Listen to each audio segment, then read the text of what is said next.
If p is to 18 is to 5 is to 3 then value of p is to 18 is to 5 is to 3 అయితే p యొక్క విలువ ఎంత అని చెప్పేసి అడుగుతున్నాడు. సో ఈ క్వశ్చన్ ని మనం దాదాపు 3 or 4 టైప్ లో చేయొచ్చు అనమాట. సో ఒకవేళ దీన్ని నిష్పత్తుల టాపిక్ కిందికి తీసుకుంటే, సో ఇప్పుడు p is to 18 is to 5 is to 3 తీసుకున్నాం అనుకో. సో ఒకవేళ నిష్పత్తుల కిందికి తీసుకుంటే ఇక్కడ మధ్యముల లబ్ధము అంత్యముల లబ్ధము చేసినాం అనుకో, మధ్యముల లబ్ధం ఎంత కావడం జరుగుతుంది, 90 రావడం జరుగుతుంది. సో ఇప్పుడు p ఇంటూ 3 చేస్తే మనకి 90 రావాలి. సో ఇక్కడ 30 ఉందనుకో, 30 ఇంటూ 3 చేస్తే మనకి 90 రావడం జరుగుతుంది. సో 90 అనేది ఆప్షన్ ఏ, 30 అనేది ఆప్షన్ ఏలో ఉంది. ఆప్షన్ ఏ కరెక్ట్ అని చెప్పేసి చెప్పుకోవచ్చు. సో లేదు అంటే 90 = 3p అయితే సో p = ఎంత కావడం జరుగుతుంది, 30 కావడం జరుగుతుంది. సో ఇది ఒక రకంగా. నెక్స్ట్ ఇంకో రకంగా ఏ విధంగా చేయొచ్చు అంటే p is to 18 is to 5 is to 3 అని చెప్పేసి ఇక్కడ ఉంది. సో ఇప్పుడు ఫస్ట్ మనం ఇక్కడ 18 ని 3 చేసినాం కదా. సో 18 అనేది 3 అయింది, ఇక్కడ ఉండేది 5 కావాలి. సో ఇక్కడ 3 ఇంటూ 6 చేస్తే మనకి 18 రావడం జరుగుతుంది. ఇక్కడ 5 ఉంది, 5 ఇంటూ 6 చేస్తే ఎంత రావడం జరుగుతుంది, 30 రావడం జరుగుతుంది. సో ఇప్పుడు 30 అని చెప్పేసి ఇక్కడ చెప్పుకోవచ్చు. ఈ విధంగా కూడా మనం చెప్పొచ్చు. లేదంటే ఇక p/18 ఈస్ట్కి బదులు మనం ఏం రాసుకుంటాం, బై అని చెప్పేసి రాసుకుంటాం, = 5/3 అని చెప్పేసి రాసుకున్నాం అనుకో, అప్పుడు ఎంత రావడం జరుగుతుంది. సో ఇప్పుడు ఇక్కడ 3p = 18 రావడం జరుగుతుంది, 18 ఇంటూ 5 రావడం జరుగుతుంది. సో క్యాన్సిల్ చేస్తే ఇక్కడ 3 1 జా 3, ఇక్కడ 3 6 జా. సో ఇప్పుడు p = 30 రావడం జరుగుతుంది. ఈ విధంగా కూడా చేయొచ్చు అనమాట. సో ఒకటి రీజనింగ్ ప్రాసెస్ లో, ఒకటి మన నిష్పత్తులు అర్థమెటిక్ లో విధంగా కూడా చేసుకోవచ్చు. ఇది క్వశ్చన్ నెంబర్ 1. నెక్స్ట్ క్వశ్చన్ చూద్దాం ఇప్పుడు. సో ఇది సెకండ్ క్వశ్చన్. సో నేను చెప్పేది ఏంటంటే ప్రాక్టీస్ అనేది మెయిన్ అన్నమాట. సో మనం ఎన్ని టాపిక్స్ ని ఎన్నిసార్లు రివిజన్ చేసినాం అనే దానికన్నా ఎన్ని బిట్స్ అనేది ప్రాక్టీస్ చేసినాం అనేది చాలా ఇంపార్టెంట్. సో ప్రాక్టీసే మీ జాబ్ ని డిసైడ్ చేస్తుంది. సో వీలైనన్ని ఎక్కువ క్వశ్చన్స్ ని ప్రాక్టీస్ చేయడానికి ట్రై చేయండి అని చెప్పేసి చెప్తా. నేను ఇచ్చే సజెషన్ ఇది. సో ప్రిపేర్ అయ్యే వాళ్ళందరికీ. సో ఇప్పుడు సెకండ్ క్వశ్చన్ చూద్దాం. సో ఇక్కడ క్వశ్చన్ అయితే ఇవ్వడం జరిగింది. సో ఇదంతా చేస్తే మనకి ఈ క్వశ్చన్ మార్క్ లో ఉన్నదాన్ని వీటిచే ఫిల్ చేసినప్పుడు మనకి -0.6 రావాలి. సో ఆప్షన్ లో ఏది కరెక్ట్ అని చెప్పేసి అడుగుతున్నాడు. ఫస్ట్ దీన్ని ఇక్కడ రాసుకుందాం. 120, ఆ తర్వాత క్వశ్చన్ మార్క్, ఆ తర్వాత 150, ఆ తర్వాత క్వశ్చన్ మార్క్, ఆ తర్వాత 5, ఆ తర్వాత క్వశ్చన్ మార్క్ 10. సో ఫస్ట్ మనం ఈ క్వశ్చన్ చూడగానే మనకు ఐడియా రావాలి, ఇదంతా చేస్తే -0.6 రావాలి అంటున్నాడు. సో మైనస్ రావాలి అంటే మనం తీసుకునే వాల్యూస్ అనేవి డివైడెడ్ బై లో ఉండాలి. ఎందుకోసం అంటే ఇక్కడ ప్లస్ తీసుకున్నాం అనుకో, క్వశ్చన్ ద్వారా మనకు అర్థమైపోతుంది ప్లస్ తీసుకోకూడదు అని చెప్పేసి. సో ప్లస్ ఉన్న ఆప్షన్ ని ఫస్ట్ మనం తీసేసుకోవచ్చు.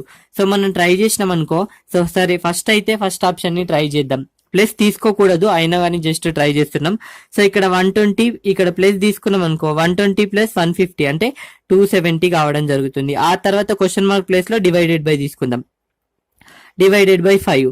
ఇప్పుడు 270 డివైడెడ్ బై 5 చేస్తే మనకి ఎంత రావడం జరుగుతుంది, 5 1 జా, ఆ తర్వాత 5 5 జా, ఆ తర్వాత 5 4 జా. ఇప్పుడు 54 రావడం జరుగుతుంది. మళ్ళీ డివైడెడ్ బై 10 చేస్తే మనకి 5.4 అనేది రావడం జరుగుతుంది. ఈ ఆప్షన్ కాదు అని చెప్పేసి మనకు తెలుసు, అయినా కానీ ట్రై చేసినాం. సో సెకండ్ ఆప్షన్ తీసుకుందాం. ఇప్పుడు 120 - 150 చేస్తే, సో ఇక్కడ మీరు జాగ్రత్తగా చూడండి, 120 - 150 చేస్తే మనకు -30 రావడం జరుగుతుంది. ఈ -30 తర్వాత మళ్ళీ డివైడెడ్ బై ఉంది, డివైడెడ్ బై ఆ తర్వాత 5కి 5. ఇప్పుడు ఇక్కడ చేసినాం అనుకో, మనకి ఇక్కడ 5 1 జా 5, ఇక్కడ 5 6 జా. సో ఇక్కడ -6 అనేది రావడం జరుగుతుంది. ఆ తర్వాత క్వశ్చన్ మార్క్ ఉంది, క్వశ్చన్ మార్క్ బదులు మళ్ళీ డివైడెడ్ బై ఆ తర్వాత 10కి 10. ఇప్పుడు చేస్తే మనకి -0.6 అనేది రావడం జరుగుతుంది. ఆప్షన్ బి కరెక్ట్ అని చెప్పేసి చెప్పుకోవచ్చు. సో క్వశ్చన్ చూడగానే మనకు ఆప్షన్ ఏది అని చెప్పేసి కొంచెం గ్రిప్ అయితే రావాలి. సో ఇది సెకండ్ క్వశ్చన్. నెక్స్ట్ క్వశ్చన్ చూద్దాం ఇప్పుడు. సో ఇది థర్డ్ క్వశ్చన్. అనీష్ వయసు తన కొడుకు వయసుకు 3 రెట్లు మరియు వారి వయసుల మొత్తం 48 సంవత్సరాలు అయినా అనీష్ వయసు ఎంత అని చెప్పేసి అడిగిండు. సో ఆప్షన్ లో ఇవ్వడం జరిగింది. సో ఫస్ట్ మనం ఇక్కడ ఏమిచ్చిండు, వారి వయసుల మొత్తం 48 సంవత్సరాలు. సో ఫస్ట్ మనం 48 చూసినాం అనుకో, సో ఈజీగా చేయొచ్చు. ఎందుకోసం అంటే అనీష్ వయసు తన కొడుకు వయసుకు 3 రెట్లు. సో అంటే 3:1 అన్నమాట. 3:1 రేషియోలో ఉంటది. సో ఇప్పుడు మొత్తం మనకు 48 ఉంది. సో 48లో ఇక్కడ మనం ఆప్షన్ చూస్తే మనకి ఇక్కడ 40 తీసుకున్నాం అనుకో, ఇక్కడ 40 ఉంటే ఇక్కడ ఎంత ఉండాలి? సో ఇక్కడ 40 ఇక్కడ 8 ఉంటే 3:1 అవుతుందా? క్యాన్సిల్ చేస్తే కాదు, కాబట్టి ఈ ఆప్షన్ కాదు. ఆ తర్వాత నెక్స్ట్ ఇక్కడ 12 ఉంది. ఇక్కడ 12 ఉంటే మిగిలింది ఎంత? 48లో ఇక్కడ 36 ఉంటది అన్నమాట. సో ఇది కూడా కాదు. ఎందుకోసం అంటే క్యాన్సిల్ చేస్తే 1:3 రావడం జరుగుతుంది. సో ఇది చూసినాం అనుకో 20, ఆ తర్వాత మిగిలింది ఎంత? 28. 1:3 కాదు. సో అదే ఆప్షన్ 4 ని చూసినాం అనుకో, ఈజీగా మనకు అర్థమైపోతుంది. ఇక్కడ 48 ఉంది కదా, దీన్ని 2గా విభజిస్తే 36, మిగిలింది ఎంత? 12 అవుతుంది. సో ఇప్పుడు క్యాన్సిల్ చేస్తే 3:1 లో ఉంది. సో ఇప్పుడు మనకేమన్నాడు? 3 రేట్లు అన్నాడు. 3 రేట్లు రావడం జరిగిందా? ఈ విధంగా త్రో ఆప్షన్ చాలా ఈజీగా మనం ఆన్సర్ ని ఫైండ్ అవుట్ చేయొచ్చు అన్నమాట. సో ఇక్కడ 48 ఉన్నది కదా, దీన్ని బేస్ చేసుకొని మనం ఆన్సర్ అనేది ఈజీగా చేసేయచ్చు. సో మనకి ఫార్మల్ మెథడ్ లో ఏ విధంగా చేస్తారు అంటే, ఇక్కడ మనకి అనీష్ వయసు, తర్వాత అతని సన్ వయసు. సో ఇప్పుడు ఏమన్నాడు? అనీష్ వయసు ఏమో 3 రేట్లు కొడుకు వయసుకు. సో మొత్తం ఎన్ని భాగాలు ఉన్నాయి? ఇక్కడ 4 భాగాలు ఉన్నాయి. సో 4 భాగాలు ఈక్వల్ టు మనకి ఎన్ని ఇచ్చిండు? 48 అని చెప్పేసి ఇవ్వడం జరిగింది. సో అయితే మనకి ఏం అడిగిండు? 4 భాగాలు ఈక్వల్ టు 48 అయితే అనీష్ వయసు అడిగిండు. అనీష్ వయసు ఎంత? 3 భాగాలు. సో ఇప్పుడు ఒక్క భాగం రావాలంటే క్యాన్సిల్ చేస్తే మనకు ఒక భాగం రావడం జరుగుతుంది. ఒక భాగం 4 1 జా 4, 4 1 జా 4, 4. ఒక భాగం ఎంత? 12. సో ఇప్పుడు మనకి 3 భాగాలు కావాలి, కాబట్టి 3 × 12 చేస్తే ఎంత రావడం జరుగుతుంది? 36. ఇది ఎవరి వయసు? అనీష్ వయసు. ఆ తర్వాత వాళ్ళ కొడుకు వయసు అడిగిండు అనుకో, 1 × 12 చేస్తే 1 భాగం కదా వాళ్ళ కొడుకు, 1 × 12 అంటే 12 ఇయర్స్ అని చెప్పేసి చెప్పుకోవచ్చు. వాళ్ళిద్దరు చేస్తే మనకి 48 ఇయర్స్ రావడం జరుగుతుంది. క్వశ్చన్ ప్రకారం మనకు అనీష్ వయసు అడిగిండు. అనీష్ వయసు 36 సంవత్సరాలు, 36 అని చెప్పి చెప్పుకోవచ్చు. ఇది థర్డ్ క్వశ్చన్. నెక్స్ట్ క్వశ్చన్ చూద్దాం ఇప్పుడు. సో మనము బేసిక్ గా త్రో ఆప్షన్ ద్వారా వెళ్ళడానికి ట్రై చేయాలన్నమాట, టైం సేవింగ్ కోసం. సో ఇది థర్డ్ క్వశ్చన్. నెక్స్ట్ క్వశ్చన్ చూద్దాం ఇప్పుడు. సో ఫోర్త్ క్వశ్చన్ ఇది. సో ఫోర్త్ క్వశ్చన్ చెప్పే ముందు నేను ఒక పాయింట్ చెప్తా, గుర్తుంచుకోండి. సో ఈ ఆర్ఆర్బి ఎన్టీపీసీ ఎగ్జామ్ లో కావచ్చు, ఖచ్చితంగా ఒక స్క్వేర్ రూట్ కానీ క్యూబ్ రూట్ కానీ క్వశ్చన్ అయితే ఉండడం జరుగుతుంది. సో నేను చూస్తున్న ప్రకారం ప్రతి దాంట్లో ఒక బిట్ అయితే ఉంది, కాబట్టి ఖచ్చితంగా ఈసారి కూడా మళ్ళీ స్క్వేర్ రూట్ కానీ క్యూబ్ రూట్ కానీ బిట్ అయితే అడగడం జరుగుతుంది. సో దీన్ని ఏ విధంగా ఫైండ్ అవుట్ చేయనో చూద్దాం ఇప్పుడు. 6 5 8 1 9 1 అనేది ఉంది. సో ఫస్ట్ 2 డిజిట్ తీసుకుంటాం. 2 డిజిట్స్ లో చివరి డిజిట్ తీసుకుందాం. ఇక్కడ 1 ఎంత ఉంది? ఇక్కడ చివరగా 1 ఉంది. సో దేన్ని చేసినప్పుడు మనకి 1 రావడం జరుగుతుంది చివరగా అంటే 1 స్క్వేర్ చేసినప్పుడు 1 రావడం జరుగుతుంది. 9 స్క్వేర్ చేసినప్పుడు కూడా మనకి చివరగా 1 రావడం జరుగుతుంది. సో మనకి ఇక్కడ ఫస్ట్ తెలియాలి, లాస్ట్ డిజిట్ అనేది 1. లాస్ట్ డిజిట్ అయితే 1 అన్నా కావాలి, 9 అన్నా కావాలి. సో ఇప్పుడు చివరగా ఇక్కడ ఎంత రావాలంటే 9 అన్న రావాలి, లేదంటే 1 అన్న రావాలి. ఆప్షన్లు కూడా రెండే ఉంటాయి చూడండి, 1 9 1 9. సో ఆ తర్వాత ఫస్ట్ డిజిట్ ఏమొస్తుందో తెలియాలి అంటే ఫస్ట్ ఇక్కడ మిగిలిన వాటిని తీసుకోవాలి. మిగిలిన ఎంత ఉంది? 65 ఉంది. సో ఈ 65 దేనికి మధ్యలో ఉంది? 8 స్క్వేర్ కి 9 స్క్వేర్ కి మధ్యలో ఉంది. సో ఈ 8 స్క్వేర్ కి మధ్యలో ఉంది. ఫస్ట్ 8 అనేది రావడం జరిగింది కదా, ఫస్ట్ డిజిట్ 8 అని చెప్పేసి చెప్పుకోవచ్చు. సో ఆప్షన్ లో ఈ 2 కాదు అని చెప్పేసి తీసేయచ్చు. ఆ తర్వాత ఇక్కడ 1 వస్తుందా 9 వస్తుందా అనే డౌట్ మనకి. సో ఇక్కడ 65 ఉంది. ఇప్పుడు ఈ రెండుటిని ఇంటూ చేస్తే మనకి ఎంత రావడం జరుగుతుందో చూడాలి. ఇప్పుడు ఈ రెండుటిని ఇంటూ చేస్తే మనకి 72 రావడం జరిగింది. సో క్వశ్చన్ లో మాత్రం మనకి ఎంత ఉంది? 65 అనేది ఉంది. క్వశ్చన్ లోనే చిన్నగా ఉంది కదా, అంటే 72నే పెద్దది కదా. సో క్వశ్చన్ లో ఉండేది చిన్నది కాబట్టి ఈ రెండిట్లో చిన్న వాల్యూ ఏది? 1 కాబట్టి 1 తీసుకోవాలి. ఇప్పుడు 81 అని చెప్పేసి చెప్పుకోవచ్చు. సో క్లియర్ గా ఎక్స్ప్లెనేషన్ అయితే చేయడం జరిగింది. సో అయినా సరే స్క్వేర్ రూట్ కి క్యూబ్ రూట్ కి సంబంధించిన ఒక టాపిక్ చేయండి క్వశ్చన్స్ కి, మరియు స్క్వేర్ చేయడానికి స్క్వేర్ కి సంబంధించిన టాపిక్ చేయండి అంటే కామెంట్ బాక్స్ లో తెలియజేయండి. సో చెప్పడం జరుగుతుంది. నెక్స్ట్ క్వశ్చన్ చూద్దాం ఇప్పుడు. ఫిఫ్త్ క్వశ్చన్ ఇది. 2 to the power of 8 minus 1 by under root of 2 whole to the power of 12 అని చెప్పేసి ఇచ్చింది ఇక్కడ. సో ఈ క్వశ్చన్ మనకి ఈ విధంగా చేయొచ్చు చూడండి. 2 to the power of 8 minus 1 by under root of 2 whole to the power of 12 అని చెప్పేసి ఇచ్చిండు. సో ఫస్ట్ మనం ఏం చేద్దామంటే 2 to the power of 8 అంటే మనకు తెలియాలి. 2 to the power of 8 అంటే ఏంది? 2 ని 8 టైమ్స్ రాసుకుంటాం. 2 into 2 into 2 into 2 into 2 into. So ఇక్కడ 4 టైమ్స్ అయింది, ఇంకో 5 times, 6 times, 7 times, 8 times. 8 times రాసుకున్నాం. ఇప్పుడు 2 into 2 అంటే 4, 8, 16, 32, 64, తర్వాత 128, 256. So 2 to the power of 8 అంటే 256. ఆ తర్వాత -1 ఉంది. సో ఆ తర్వాత 2 to the power of 12 ఈ విధంగా ఉంది. సో ఇప్పుడు మనకి ఇక్కడ చేస్తే 256 నుంచి 1 తీస్తే 255 రావడం జరుగుతుంది. ఆ తర్వాత √12 ఉంది కదా, ఈ √12 ని ఏ విధంగా రాసుకుందాం అంటే 6 into 2 గా రాసుకుందాం. సో 6 into 2 గా రాసుకున్నప్పుడు ఈ 2 కి రూట్ కి క్యాన్సిల్ అవ్వడం జరుగుతుంది. అప్పుడు మనకి ఏం మిగులుతుంది, 255/2 అనేది మిగలడం జరుగుతుంది. సో 255/2 అంటే మనకి ఎంత తెలుసు, ఇక్కడ 6 వరకు తీసుకుందాం. 2 ఇక్కడ 2 into 2 into 2 into 2 into 4 అయినాయి, ఇంకో 5 6. సో ఇప్పుడు 4 8 16 తర్వాత 32 64 అనమాట. సో 64 ఇది ఆప్షన్ లో ఎక్కడ ఉంది, ఆప్షన్ డి లో ఉంది. ఆప్షన్ డి కరెక్ట్ అని చెప్పేసి చెప్పుకోవచ్చు. ఈ విధంగా ఫైండ్ అవుట్ చేయొచ్చు. సో 6th క్వశ్చన్ ఇది, ఒక షాపింగ్ మాల్ ఆర్టికల్ పై 10% ధరను పెంచి తరువాత 10% తగ్గించినట్లయితే అప్పుడు చివరగా వచ్చేది ఏది అని చెప్పేసి అడిగిండు. సో ఫస్ట్ 10% ధరను పెంచి అని అన్నాడు. సో యాక్చువల్ గా ప్రైస్ ఎంత ఉంటుంది అంటే, కాస్ట్ ప్రైస్ ఎప్పుడు కూడా 100% ఉంటుంది మనకి. సో ఈ 100% ఉంటుంది, ఇది మనకి చెప్పడం జరిగింది. సో ఆ ఫస్ట్ ఏమన్నాడు, 10% పెంచిండు. సో 100% లో 10% పెరిగితే ఎంత అవుతుంది, 110% అవుతుంది. ఈ 110% లో 10% తగ్గించాలి. సో ఈ 110% లో 10% ఎంత మనకి 11 తీసేస్తే మనకి ఎంత రావడం జరుగుతుంది, 99% కి ఆ వాల్యూ అనేది రావడం జరుగుతుంది. సో అప్పుడు మనకి ఏమొస్తుంది, మనకి 100 ఉండే 100 నుంచి ఎంతకు తగ్గింది, 99కి అయింది. సో అంటే ఎంత పర్సెంటేజ్ తగ్గింది, 1% తగ్గింది. సో ఎంత శాతం నష్టం వస్తుంది అంటే 1% నష్టం వస్తుంది అని చెప్పేసి చెప్పుకోవచ్చు. సో ఈ విధంగా ఫైండ్ అవుట్ చేయొచ్చు.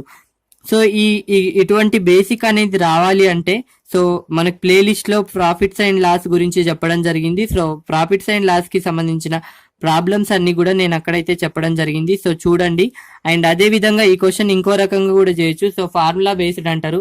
సో ఫార్ములా బేస్డ్ ఏమంటారు అంటే, ఇక్కడ 10% పెంచి అన్నాడు కాబట్టి +10 తీసుకుంటాం. ఆ తర్వాత 10% తగ్గించి అన్నాడు కాబట్టి -10 తీసుకుంటాం. సో +10 -10, ఆ తర్వాత +10 × -10/100. ఎందుకోసం అంటే శాతం రావాలి కాబట్టి. సో ఇప్పుడు మనకి ఇక్కడ ఈ 10 క్యాన్సిల్ అవుతుంది. ఆ తర్వాత -100/100 రావడం జరుగుతుంది. సో ఇప్పుడు క్యాన్సిల్ చేస్తే 1 అనేది మనకి రావడం జరుగుతుంది. సో ఇప్పుడు -1 అనేది రావడం జరిగింది. సో మైనస్ అనేది ఇక్కడ ఏంది అంటే నష్టానికి ఇండికేట్ అన్నమాట. సో ఇప్పుడు మనకి ఏమొచ్చింది అంటే మైనస్లలో వచ్చింది కాబట్టి నష్టం వచ్చింది. ఎంత నష్టం వచ్చింది అంటే 1% నష్టం వచ్చింది అని చెప్పేసి చెప్పుకోవచ్చు. సో ఇది ఫార్ములా బేస్డ్. మనం ఏమంటామంటే x ± y + xy/100 అని చెప్పేసి ఫార్ములా ఉంటుంది కదా. సో ఆ ఫార్ములా ఉంటుంది. ఆ ఫార్ములా ప్రకారం, ఆ ఫార్ములా అవసరమే లేదు యాక్చువల్ గా. ప్లస్ అన్నప్పుడు మనకి పెంచి అన్నప్పుడు ప్లస్ తీసుకుంటాం, తగ్గించి అన్నప్పుడు మైనస్ తీసుకుంటాం. ఆ ప్రాసెస్ లో చేయొచ్చు అన్నమాట. ఇది 6th క్వశ్చన్. ఈ విధంగా ఫైండ్ అవుట్ చేయొచ్చు. ప్రాఫిట్స్ అండ్ లాస్ కి సంబంధించిన వీడియోస్ అయితే ఉన్నాయి చూడండి. సో ఇంకా కొంచెం కావాలి, డెప్త్ గా కావాలి అంటే చెప్పండి, చేయడం జరుగుతుంది. సో ఇది అన్నమాట 6th క్వశ్చన్. నెక్స్ట్ క్వశ్చన్ చూద్దాం ఇప్పుడు. సో 7th క్వశ్చన్ ఇది, ఈ 15 boys earn 2750 in 5 days, then how much money 25 boys will earn in 6 days అని చెప్పేసి అడిగిండు. సో 15 మంది బాలురు, సో 15 మంది బాలురు 2750 రూపాయలను 5 రోజుల్లో సంపాదిస్తే ఎంత మనీని 25 మంది బాలురు 6 రోజుల్లో సంపాదిస్తారు అని చెప్పేసి క్వశ్చన్ అడిగిండు. సో మనకి క్వశ్చన్ చూస్తే అర్థమవుతుంది. సో ఇక్కడ క్వశ్చన్ చూస్తే మనకు అర్థమవుతుంది. సో మెన్ ఇచ్చిండు, సో బాయ్స్ అని చెప్పేసి ఇచ్చిండు, దాన్ని m గా తీసుకుంటాం. సో m1 = 15 బాయ్స్ అని చెప్పేసి ఇచ్చిండు. ఆ తర్వాత మనీ అని ఇచ్చిండు, దాదాపు మనం వర్క్ గా తీసుకుందాం దీన్ని 2750. ఆ తర్వాత డేస్ కూడా ఇచ్చిండు. సో D1 అనుకుందాం దీన్ని 5 days. అయితే మళ్ళీ క్వశ్చన్ ఏం అడిగిండు, m2. సో m2 ఎంత ఇచ్చిండు మనకి 25 బాయ్స్ అని చెప్పేసి ఇవ్వడం జరిగింది. ఆ తర్వాత డేస్ కూడా ఇచ్చిండు 6 days, దాన్ని D2 అనుకుందాం. సో ఆ తర్వాత మనకి ఏం అడిగిండు, ఎంత మనీ, సో దీన్ని W గా అనుకుంటే ఎంత మనీ సంపాదిస్తాడు అని చెప్పేసి అడిగిండు. సో మనకు తెలుసు m1 D1 m2 D2 = W1 W2 అని. సో ఇప్పుడు మనం దీన్ని సబ్స్టిట్యూట్ చేస్తే ఆన్సర్ అయితే మనకు రావడం జరుగుతుంది. సో 15 × 5, సో 15 × 5/25 × 6 ఇలా చేస్తే 2750 రావడం జరుగుతుంది. వీళ్ళు ఇన్ని రోజులు వర్క్ చేస్తే ఎంత రావడం జరుగుతుంది అని చెప్పేసి క్వశ్చన్ ఇది. సో ఇప్పుడు మనం క్యాన్సిల్ చేసుకున్నాం అనుకో, ఇక్కడ 75. సో ఈ విధంగానే క్యాన్సిల్ చేయొచ్చు. 15 × 1 = 15, ఆ తర్వాత ఇక్కడ 15 × 1 = 15, ఆ తర్వాత సో ఈజీగా ఉండడానికి ఏ విధంగా అంటే ఇక్కడ 75కి 75 రాసుకుందాం. ఆ తర్వాత 15 into 5 అంటే 75 రాసుకుందాం. అప్పుడు ఆ తర్వాత ఇక్కడ 150 రావడం జరుగుతుంది. ఇక్కడ 2750/x అనుకుంటే ఇక్కడ 75 1 జా 75 2 జా, మళ్ళీ ఇక్కడ మనకి ఏం రావడం జరుగుతుంది 1x = 2 into 2750 రావడం జరుగుతుంది. ఇప్పుడు x = ఎంత అంటే 5500 అని చెప్పేసి చెప్పుకోవచ్చు. ఇది ఆప్షన్ డిలో ఉంది, ఆప్షన్ డి కరెక్ట్ అని చెప్పేసి చెప్పుకోవచ్చు. ఈ విధంగా ఫైండ్ అవుట్ చేయొచ్చు. సో ఇది అన్నమాట. So 7th question. Next question చూద్దాం ఇప్పుడు. సో 8th క్వశ్చన్ ఇది 7^95 మైనస్ 3^58 అయిన ఒకట్ల స్థానంలోని అంకె. సో ఇది కూడా చాలా ఇంపార్టెంట్ క్వశ్చన్. ఇటువంటి క్వశ్చన్ కూడా దాదాపు ప్రతిసారి అడగడం జరుగుతుంది. So last digit unit digit అంకె అని అడగడం జరుగుతుంది. సో ఈ క్వశ్చన్ ఏ విధంగా చేయాలో చూద్దాం ఇప్పుడు. సో ఏదైనా ఇవ్వని, సో మనకి ఘాతంలో ఇచ్చింది, సో పవర్ లో ఏముందో దాన్ని తీసుకొని దానికి బై 4 చేయాలి. సో 4 చేసినప్పుడు మనకి ఎంత వస్తుందో చూడాలి. సో ఇక్కడ 4 1 జా 4, మళ్ళీ కూడా 4 2 జా 8, ఆ తర్వాత ఇక్కడ 1 ఉంటది. అప్పుడు 4 3 జా 12 అనేది క్యాన్సిల్ అవ్వడం జరుగుతుంది. ఇక్కడ ఎంత మిగులుతుంది 3 అనేది మిగులుతుంది. సో మనకి శేషాన్ని మాత్రమే తీసుకోవాలంటే 3 అనేది మిగులుతుంది. ఆ 3ని తీసుకోవాలి. ఆ 3ని ఏ విధంగా రాయాలంటే 7³ గా రాయాలన్నమాట. సో ఇక్కడ 7 ఉంది కదా, మనకి మిగిలింది ఎంత 3 కదా, 3 రాసుకున్నాం. ఆ తర్వాత మైనస్ కి మైనస్, ఆ తర్వాత మనం 3 ఉంది. సో ఇక్కడ క్యాన్సిల్ చేసినాం అనుకో 58/4 చేస్తే మనకి ఎంత రావడం జరుగుతుంది. సో 4 1 జా 4, ఆ తర్వాత కూడా 4 1 జా 4, ఆ తర్వాత ఇక్కడ 18 ఉంటుంది. సో 4, ఆ తర్వాత 4 4 జా 16, ఇక్కడ ఎంత మిగులుతుంది 2 మిగలడం జరుగుతుంది. ఆ 2ని ఇక్కడ చేద్దాం. ఇప్పుడు మనకి 7³ 7 into 7 into 7 చేస్తే ఎంత రావడం జరుగుతుంది. సో 7 into 7 అంటే 49, 49 into 7 అంటే ఇక్కడ చివర ఎంత వస్తుందో చూసుకోవాలి. 7 ఇక్కడ 3 రావడం జరుగుతుంది, అంటే ఇక్కడ చివరగా 3 రావడం జరుగుతుంది, ఇక్కడ చివరగా 9 రావడం జరుగుతుంది. సో ఇప్పుడు మనకి చూడగానే 3కి 9కి డిఫరెన్స్ 6 కాబట్టి 6 అని చెప్పేసి మనం క్లిక్ చేస్తూ ఉంటాం. ఇది కాదు, ఇక్కడ 3 అనేది ఉంది, 3 నుంచి 9 వెళ్తుందా వెళ్ళది, అప్పుడు మనం అప్పు తెచ్చుకుంటాం. అప్పుడు ఇక్కడ ఎంత అవుతుంది 13 అవుతుంది. సో ఈ 13 నుంచి 9 పోతే మనకి ఎంత రావడం జరుగుతుంది 4 అనేది రావడం జరుగుతుంది. ఆప్షన్ సి లో ఉంటది. ఆప్షన్ సి కరెక్ట్ అని చెప్పేసి చెప్పుకోవచ్చు. ఇది అన్నమాట యూనిట్ డిజిట్ ని ఫైండ్ అవుట్ చేసే విధానం. సో ఘాతంలో ఉన్న దాన్ని ఫస్ట్ ఏం చేయొద్దు, ఘాతంలో ఏముంటుందో దాన్ని బై 4 చేయాలి. అది ఏదైనా పర్లేదు. 4 చేసినప్పుడు మనకి ఏమైతే రావడం జరుగుతుందో, సో మిగిలింది మాత్రమే, సో క్యాన్సల్ అవ్వక మిగిలింది మాత్రమే దాన్ని ఘాత రూపంలో రాసుకోవాలి. ఇక్కడ క్యాన్సిల్ చేస్తే 3 మిగులుతుంది, ఆ 3ని ఘాత రూపంలో రాసుకున్నాం. ఆ తర్వాత మైనస్ కి మైనస్, ఇక్కడ 3కి 3 రాసుకున్నాం. సో మళ్ళీ క్యాన్సిల్ చేస్తే మనకి ఇక్కడ 2 అనేది మిగిలింది కాబట్టి దాన్ని 2 గా రాసుకున్నాం. ఇప్పుడు 7³ అంటే మనకి యాక్చువల్ గా ఎంత రావడం జరుగుతుంది అంటే 7 into 9 అంటే 63కి 3, ఇక్కడ 6, ఆ తర్వాత 7 4 జా 28, 28 + 6 అంటే 343 రావడం జరుగుతుంది. ఇదంతా రాసుకోవాల్సిన అవసరం మనకు లేదు. చివరగా ఏది ఉంటుందో అది రాసుకుందాం. చివర 3 ఉంటది కాబట్టి 3, ఆ తర్వాత ఇక్కడ 9 రావడం జరుగుతుంది. ఈ రెండిటి నుంచి తీసేస్తే మనకి 4 అనేది రావడం జరుగుతుంది. ఇది అన్నమాట. సో ఈ విధంగా ఫైండ్ అవుట్ చేయొచ్చు యూనిట్ డిజిట్ ని చాలా సింపుల్ గా. సో చాలా మెథడ్స్ ఉన్నాయి, కాకపోతే నాకు తెలిసిన బెస్ట్ మెథడ్ ఇదే. సో ఇంకా ఈజీగా ఫైండ్ అవుట్ చేయొచ్చు, కాకపోతే మళ్ళీ గుర్తుంచుకోవాలి, ఇంకా ఎక్కువ ప్రాసెస్ అనేది ఉంటుంది కాబట్టి దిస్ ఈజ్ బెస్ట్ మెథడ్ అని చెప్పేసి చెప్తాను నేను. So 9th question. సో యాక్చువల్గా ట్రైగోనోమెట్రీ అందరూ టఫ్ గా భావిస్తారు, కాకపోతే దాని నుంచి బేసిక్ నుంచే ప్రతిసారి క్వశ్చన్ అయితే రావడం జరుగుతుంది. జస్ట్ వాల్యూస్ తెలిస్తే మనకి ఆన్సర్ అనేది 1 మార్క్ ఈజీగా గెయిన్ చేయొచ్చు. సో ట్రైగోనోమెట్రీ నుంచి 1 మార్క్ అనేది చాలా సింపుల్ గా అడగడం జరుగుతుంది. సో మిస్ చేసుకోవద్దు. సో ఇక్కడ చూద్దాం, sin² 60 అన్నాడు. సో ఫస్ట్ మనం దీన్ని అయితే రాసుకుందాం. sin² 60 + cos² 30 + cot² 45 + sec² 60 అయితే ఇవ్వడం జరిగింది. సో మనకి sin 60 అంటే √3/2, స్క్వేర్ ఉంది కాబట్టి స్క్వేర్. ఆ తర్వాత cos 30 అంటే కూడా √3/2నే, స్క్వేర్ ఉంది కాబట్టి స్క్వేర్. ఆ తర్వాత cot 45 అంటే 1, స్క్వేర్ ఉంది కాబట్టి స్క్వేర్. secant 60 అంటే మనకి 2 అన్నమాట. సో 2² కి 2². ఇప్పుడు మనకి చేస్తే ఏం రావడం జరుగుతుంది, ఇక్కడ రూట్ కి 2కి క్యాన్సిల్ అయిపోతుంది, 3 రావడం జరుగుతుంది. 2² అంటే 4, ఆ తర్వాత ఇక్కడ కూడా 3/4 రావడం జరుగుతుంది. ఇక్కడ 1² అంటే 1, ఆ తర్వాత ఇక్కడ 4 రావడం జరుగుతుంది.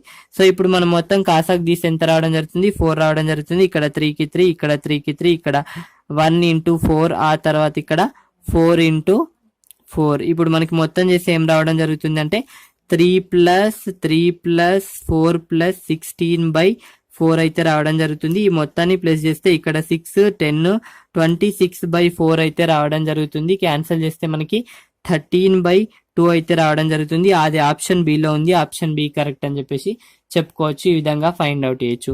సో ఇక్కడ ఒకటి చెప్తా గుర్తుంచుకోండి. ఈ టేబుల్లో మనకి బేసిక్ పాయింట్ ఏంది అంటే ఇక్కడ 30 degrees ఒకటి, 45 degrees ఒకటి, ఆ తర్వాత 60 degrees ఒకటి, ఈ మూడే బేసిక్ పాయింట్స్ అన్నమాట. సో ఈ మూడు గుర్తుంచుకుంటే మనం అన్నిటిని గుర్తుంచుకోవచ్చు. ఈ మూడుటి యొక్క సైన్ కాస్ గుర్తుంచుకుంటే మిగతావన్నీ కూడా ఈజీగా గుర్తుంచుకోవచ్చు. సో వీటిని కూడా ఈజీగానే గుర్తుంచుకోవచ్చు. మనకి sin 30 అంటే నేను చెప్తా 1/2 అని, ఆ తర్వాత ఇక్కడ 1/√2, ఆ తర్వాత ఇక్కడ √3/2. సో ఈ గుర్తుంచుకున్నాం అనుకో. ఇప్పుడు sin 60 అన్నాడు అనుకో √3/2, sin 45 అంటే 1/√2, sin 30 అంటే 1/2 అన్నమాట. సో ఇప్పుడు కాస్ రావాలి అంటే దీన్ని రివర్స్ ఆర్డర్ లో రాస్తే కాస్ వస్తుంది. సో ఇప్పుడు √3/2 కాస్, ఆ తర్వాత ఇక్కడ 1/√2కి 1/√2ను, ఇక్కడ 1/2 ఉంది కదా, ఈ 1/2 అనేది ఇటు వెళ్ళిపోతుంది అనమాట 1/2. సో ఇప్పుడు సైన్ రాస్తే మనకు కాస్ అనేది రావడం జరుగుతుంది. ఈ విధంగా ఈ ప్రాసెస్ లో చాలా ఈజీగా మనం అన్నిటినీ గుర్తుంచుకోవచ్చు. సో ట్యాన్ అడిగిండు అనుకో. ఇప్పుడు ట్యాన్ అంటే మనకి ఏం తెలుసు అంటే ఈ రెండుటిని చేస్తే ట్యాన్ రావడం జరుగుతుంది. ఇప్పుడు ట్యాన్ 30 అన్నాడు అనుకో, మనకి ఈ 1/2ని ఆ తర్వాత √3/2 చేస్తే మనకి రావడం జరుగుతుంది. ఇటు క్యాన్సిల్ అవుతుంది, 1/√3 అని చెప్పేసి చెప్పుకోవచ్చు. ఎందుకోసం అంటే tan ఈక్వల్ టు మనకి ఏం తెలుసు అంటే sin/cos. సైన్ ఇది ఎట్లా గుర్తుపెట్టుకోవాలి? ఈ రెండుటిని చేస్తే మూడోది రావడం జరుగుతుంది. ఈ మూడోది ఏంది? ట్యాన్. సో ఇప్పుడు ఈ రెండుటిని sin/cos చేస్తే ట్యాన్ రావడం జరుగుతుంది. ఈ విధంగా చాలా సింపుల్ గా ఉంటుంది. ఒకసారి చూడండి. ట్రైగోనోమెట్రీ టాపిక్ అనేది చాలా ఈజీగానే ఉంటుంది. సో ఇది అన్నమాట ట్రైగోనోమెట్రీకి సంబంధించిన బేసిక్ లెవెల్ క్వశ్చన్ అయితేనే రావడం జరుగుతుంది. సో దీని గురించి కూడా మనం టాపిక్ అనేది చేద్దాం. సో నెక్స్ట్ క్వశ్చన్ చూద్దాం ఇప్పుడు. సో ఇది 10th క్వశ్చన్. సో ఈ క్వశ్చన్ ని నేను చూడగానే ఫస్ట్ ఆన్సర్ ఆప్షన్ ఏ అని చెప్పేసి చెప్పేస్తా. సో చాలా అంటే చాలా ఈజీగా ఫైండ్ అవుట్ చేయొచ్చు, చాలా టైం ని సేవ్ చేసుకోవచ్చు. సో అందుకే ఇక్కడ పర్టికులర్ గా ఇది 10th ప్రాబ్లం ని తీసుకొని చెప్పడానికి రీజన్ ఏంటి అంటే నేను చెప్తా చూడండి. 1332/145 ఈక్వల్ టు మనకి ఏమి ఇచ్చిండు? 91.9 ఇచ్చిండు. సో ఆ తర్వాత మన క్వశ్చన్ ఏం అడిగిండు? 133.24/91.9 ఈక్వల్ టు ఏంటి అని చెప్పేసి అడిగిండు. సో ఒక్కసారి గమనిస్తే ఇక్కడ పాయింట్స్ అయినాయి, చేంజ్ అయినాయి, అండ్ వాల్యూ అనేది ఏం చేంజ్ అయిందంటే ఇక్కడ ఉన్న వాల్యూని ఇక్కడికి తెచ్చిండు. అప్పుడు ఈ వాల్యూ ఏమైతుంది? ఇటు వెళ్ళిపోతుంది. చూడండి ఇక్కడ 91.9 అనేది ఇక్కడ ఉండే ఇక్కడికి వచ్చేసింది. అంటే ఇక్కడున్న వాల్యూని ఇటు పంపించిండు, అప్పుడు ఈ వాల్యూ ఎటు అవుతుంది? అటు అవుతుంది. సో ఇక్కడ పాయింట్స్ అనేవి చేంజ్ చేయడం వల్ల ఈ పాయింట్ అనేది మారింది.